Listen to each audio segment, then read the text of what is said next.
Astaranın Siyaku kəndindəyik.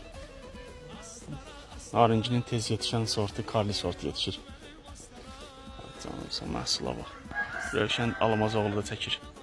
Rövşən necəsən? Salam Ayeli, necəsən? Nə var, nə yox, şey? Necədir vəziyyət? Sağ ol, canım şey. Yenə kamera almısan? Astarada Siyakü kəndində. Canımsan sənəş. Narıngini çəkir burada. Əfqan qardaşımız var, ona əyət. Mahsul necədir? Mahsul buyur, nəsə çoxdur, amma xırdadır da biraz. Ona görə biraz fermerlər qiymətdən də bir problemdir də qiymət. 1 manatdan 60 qəpiyə qədər dəyişir. Canım sən çəkirik. Allah kameraya bərəkət versin.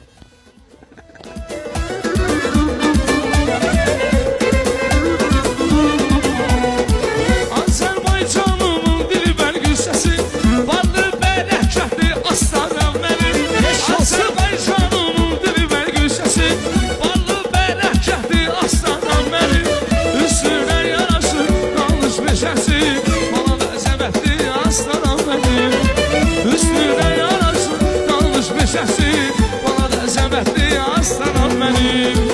Aslanım